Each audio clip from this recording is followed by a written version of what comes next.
PM Modi के धनबाद आगमन को लेकर आप धनबाद का जो बरवड्डा एयरपोर्ट है यहाँ पर पंडाल बनकर तैयार हो गया है। अब सिर्फ पीछे का जो पंडाल है उसमें होर्डिंग्स लगना बाकी है और तमाम जो यह पंडाल है पूरी तरह से अब एसपीजी के हवाले है। एसपीजी की जो टीम है वहां पर दिख रही है और दिन भर हमने आपको दिखाया कि किस तरह से तमाम जो सांसद है, विधायक है, वो दिन भर यहाँ पर आते रहे और यहाँ की तैयारियों का जायजा लेते रहे।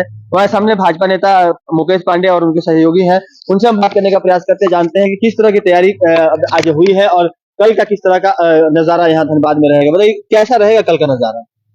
कल का नजारा अलौकिक होगा। हम लोग बता नहीं सकते हैं कल का नजारा क्या होगा। पूरे धनबाद लोकसभा की जनता जनार्दन अयोध्या के बाद पहली बार हमारे यशस्वी प्रधानमंत्री जी आ रहे हैं। उनको लेकर पूरे जिले में जो तैयारी हो रही है वो जनसंपर्क के माध्यम से हो रहा है, होर्डिंग के माध्यम से हो रहा है, फ्लैक्स के माध्यम से हो रहा है, घर घर पत्रक के माध्यम से हो रहा है। जो तैयारी हो रही है उसको हम अपने मुख से नहीं बता सकते हैं। लेकिन एक चीज यहाँ जो पूरे पंडाल की अगर हम बात करें तो अभी तक बीजेपी का एक भी बैनर, पोस्टर या झंडा दिखा नहीं है, क्योंकि कार्यक्रम यह बीजेपी का है। तो ऐसा क्यों अभी तक? नहीं, आप देखेंगे कि इस क्षेत्र में ये जो परिसीमन के क्षेत्र के बाहर आप देखेंगे तो कोई ऐसा जगह नहीं है कि जो झंडा से, पोस्टर से, बैनर से पटा हुआ नहीं है। आप पूरे धनबाद में घूम लेंगे। कार्यक्रम स्थल पर इसको लगाना मनाही है क्या? नहीं, मनाही नहीं है। यहाँ बैनर नहीं लगाना है, यहाँ झंडा लगेगा। झंडा अभी रात को सभी कार्यकर्ता लगाएंगे, बड़ा बड़ा झंडा लगेगा। बैनर जो है वो कार्यक्रम के बाहर अपना लग रहा है। अच्छा, कई मांग है धनबाद की जिसे पीएम मोदी अगर पूरा करना चाहें तो बड़ी बात होगी और धनबाद वासियों की भी आस है। तो महत्वपूर्ण मांग जो है जिसमें एयरपोर्ट हो गया, एम्स की मांग हो गई और भी कई, जैसे दिल्ली के लिए सीधी ट्रेन सेवा हो गई, वंदे भारत एक्सप्रेस की मांग है। तो इन तमाम मांगों में से कुछ ऐसी मांगे हैं जो आपको लग रहा है कि पूरी हो सकती है इस बार?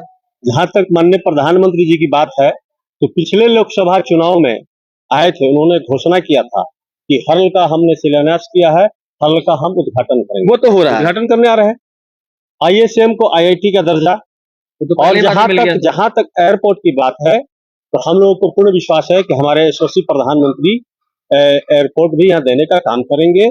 और जहां तक ट्रेन की बातें है तो ये ट्रेन, जहां तक बात है वंदे भारत हो तो सभी जगह वंदे भारत, तो ऐसा नहीं है कि अब अचानक, लेकिन धनबाद को भी वंदे भारत मिलने वाला है।